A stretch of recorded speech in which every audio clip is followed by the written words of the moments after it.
apa yang harus diperhatikan oleh trader saham di tahun 2026 menurut lu? Oke.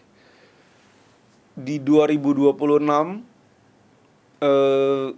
sebenarnya ya, menurut gua di tahun manapun tipsnya akan sama. Tapi karena di 2026 ini sangat banyak investor baru, gua akan menyarankan teman-teman yang baru mulai ya harus belajar sih. Ini bukan gua jualan kelas ya. Kalian mau belajar dari manapun bebas, tapi harus belajar. Kenapa? Karena kalau kalian masuk di tahun 2025, terutama dari pertengahan sampai akhir, di saat IHSG lagi naik gila-gilanya, itu sangat mudah untuk menjadi sombong. Karena beli saham apapun, untung. Ya. Dan itu akan membuat teman-teman mungkin merasa, gue gak perlu belajar lagi. Orang nih, porto gue, banyak kok di Threads dan lain-lain yang nunjukin portonya win rate 100%. Itu banyak. Gue pribadi gak bisa 100%. Jadi, itu akan sangat-sangat menimbulkan kepercayaan diri yang terlalu tinggi. Langsung pengen buka kelas ya dia? Iya, bisa jadi, bisa jadi. Jadi, saran gue harus belajar. Oke. Entah mau fundamental kayak, mau technical, mau bandarmologi, mau bid over, apapun itu harus punya ilmunya. Karena market nggak akan seenak ini terus, apalagi ada kecenderungan IHSG mau koreksi. Coba nanti waktu koreksi masih bisa pamer 100% win rate nggak? Nggak yakin sih. Jadi sangat-sangat perlu belajar. Oke. Belajar itu sangat meminimize resiko. Ya. Karena gue pribadi, ya itu tadi, gue percaya when you minimize the risk, profit itu bakal datang. Jadi perlu belajar, karena belajar itu sangat meminimize resiko kita. Ya. Pilih style, mau style yang mana ya? Iya. Gak harus dari Bro Excel juga. Gak harus. Tapi karena Bro Excel di sini ya boleh belajar dari Bro Excel. Bisa. Kelasnya. Boleh. Kayak gue lihat beberapa konten lu kan lu ngajarin juga kayak bener-bener basic candlestick itu apa gitu ya. Ada. Penutupan lebih besar dari opening itu hijau, closing penutupan lebih rendah dari opening itu merah dan lain-lain. Bener-bener dari basic banget apa itu saham, apa itu investasi saham dan trading saham. Apa misinya Bro Excel Jeremy? Oke. Ya. Gue pribadi, ketika ada temen gue atau bukan murid ya, yang ikut kelas gue gitu ya, kok ini naik, gue ada happy. Gue ada perasaan happy karena artinya yang gue lakuin bukan hanya sekedar memberkati diri gue sendiri dan keluarga gue, tapi gue bisa memberkati orang lain. Itu yang gue pengen. Entah Tuhan izinkan atau enggak, kalau Tuhan izinkan gue pengennya seperti itu. Secara berkat, secara material.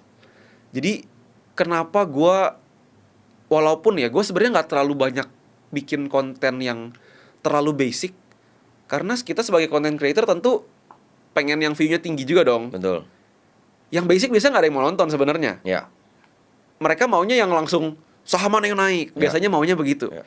Tapi tetap gue kadang-kadang gue selingin karena menurut gue itu perlu. Itu pengetahuan basic yang harusnya menjadi pilar siapapun yang lagi mau belajar. Itu penting.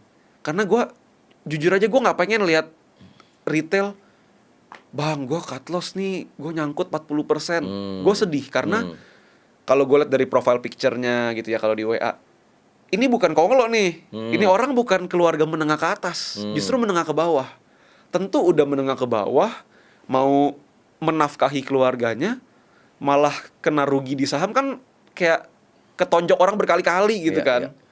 Jadi mungkin itu pure belas kasih dan gue pengen menjadi berkat aja. Gue pengen lu yang kerja pun lu bisa profit dari saham selama lu mau belajar. Nih gue kasih konten gue itu jujur aja ya, itu banyakan materi daging yang gue nggak mau asal-asal. Jadi sebenarnya mereka cukup dari materi-materi konten gue pun bisa belajar sebenarnya kalau mau belajar. Tapi ya itu, di satu sisi gue pengen jadi berkat, gue pengen orang-orang pun ekonomi terbantu. Gue pun nggak cukup konglo untuk mencari member untuk jadi liquidity provider gue ya. Gue nggak, bahkan member-member gue beli average-nya di bawah gue kadang kayak gila juga nih orang-orang average-nya di bawah gue nih. Gue profitnya baru segini persen, dia udah segini nih. Tapi itu, satu, gue mau jadi berkat, tapi di sisi lain gue nggak mau menjadi orang yang terus nyuapin. Oh lu mau saham yang naik nih ya, nih gue suapin. Nggak, karena gue belajar di saat orang dikasih sesuatu yang terlalu mudah dan terlalu murah, apalagi gratis, itu akan dianggap sepele, akan diremehkan. Karena gue pernah buka kelas gratis, ilmu gue buka semua, yang satu ngantuk, izin leave duluan. 40% gak datang. Dari situ gue sadar, seniat baik gue segede apa, kalau orang yang gak mau dibantu, gak bisa. Jadi di satu sisi gue juga harus tegas, lu mau belajar, lu harus rela keluarin duit, tenaga, waktu lu. Lu gak mau, ya udah. Jadi gue nggak mau memberkati dengan nyuapin toddler gitu ya. Iya. Lu enggak gitu. Gue mau mereka That's secara mental pun Setuju. disiplin, secara work ethic pun oke. Karena itu yang bisa memberkati mereka lebih lagi secara long term. Setuju. Jadi ya begitu sih. Setuju. Next question adalah, gue nggak pengen banyak yang salah kaprah kayak untuk saham ini bisa adalah jalan keluar saya keluar dari kemiskinan. Akhirnya pakai tabungan untuk di saham. Oke. Ada gimana cara lo menanggapi ini gitu? Di satu sisi, kalau mereka punya mindset itu, market akan ngajarin mereka sendiri sebenarnya.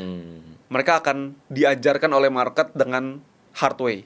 Oke. Tapi kalau gue bisa kasih caution dulu ya, mindsetnya jangan seperti itu. Karena gue nggak percaya all in full HK full margin, itu gue nggak percaya. Oke. Jadi kalau lu pakai tabungan keluarga dan lain-lain, lu berarti belum tahu seberapa ganasnya market. Karena gue dari 2019 gue udah mengalami porto minus 60%, gue sadar betapa ganasnya market dan betapa unexpectednya market. Gak bisa lagi pakai tabungan. Jadi ya kalau lu mau nurut, lu dengerin omongan gue sekarang. Kalau enggak, market yang bakal ngajarin lu lah. Oke. Jadi mulai dengan mungkin kalau masih belajar kecil dulu. Saran gue belajar kecil dulu. Tentu. Belajar market dulu seperti apa pergerakannya dan lain-lain ya. Betul. Karena psikologi lu akan keganggu kalau lu masuk kegedean. Ya. Gue pribadi sekarang, gue punya satu rekening bank yang ada pocket-pocketnya. Gue taruh semua keperluan gue di situ. Yang gak kepake baru gue masukin saham. Jadi itu satu. Duit dingin. Ya. Duit yang gue gak akan pakai at least setahun 2 tahun ke depan gue gak pakai. Oke. Itu gue puterin, gue tradingin. Walaupun trading sebenarnya gue mau tarik hari ini pun bisa ya. Ya. Bukan invest ya. Ya. Itu satu. Yang kedua, percayalah, kalau kalian merasa pinter di market, artinya kalian masih di titik mulai. Baru mulai. Karena level-level investor trader yang udah senior, bahkan puluhan tahun ya. Gue aja baru 2026 berarti 7 tahun ya. Yang udah puluhan tahun itu gak ada yang merasa gue pasti benar, gue pasti untung. Itu gak ada. Gue gak pernah ketemu yang begitu. Oke. Justru yang mereka percaya market yang pasti benar. Mereka bisa salah. Lalu gimana? Minimize the risk. Oke. Jadi ya, hopefully kalian mau dengerin nasihat ini ya. Risk management ya.